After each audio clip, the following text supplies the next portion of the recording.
Do you have memories so old you don't remember where or when they're from? They're just impressions left in your brain from when you were so young you don't have context for. I have memories like that of a blonde woman at a beach. They feel like they've always been in my head like wallpaper. I hadn't thought about these memories for years until I had a dream the other night.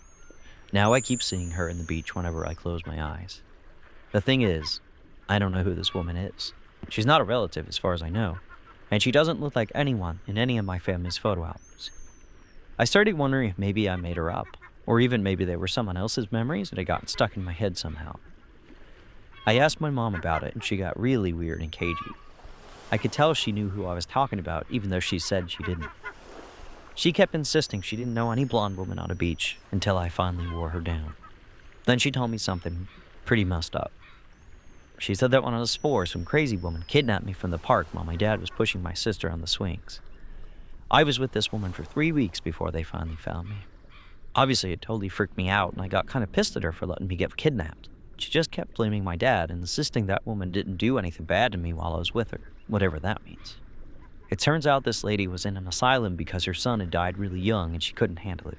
It just drove her over the edge. Somehow she escaped, and I guess she abducted me and just acted like I was her kid. While we were at the beach, someone recognized her from a news report.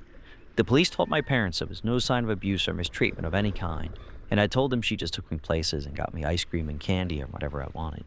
I could tell it pissed my mom off a little because I made it sound like maybe I liked being with the crazy lady better than my own family. She was put back in the asylum, and that was the last mom ever heard about her. My parents figured I was so young I wouldn't remember any of it anyways, so why tell me? I understand that, but it's still weird. I've been processing this for a bit, and I still don't know what I think about it. I don't remember the details, but whenever I've thought about these memories, I felt happy, or at least associated them with happiness.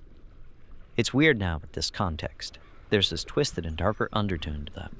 Like, how different would my life have been if they didn't catch her? Would I have thought this woman was my mother and never remembered my real family? I'm thinking maybe I should try to find this woman and ask her what happened to me during those weeks. But I know my mom would not be cool with that, and I don't necessarily blame her. I feel like I should be pissed at this woman for what she did. The thing I keep coming back to, though, is that she's smiling in all the memories. She seems genuinely happy. I think she really thought I was her kid, and all I can think about is that this poor woman had to lose her son twice in one lifetime, and it breaks my heart.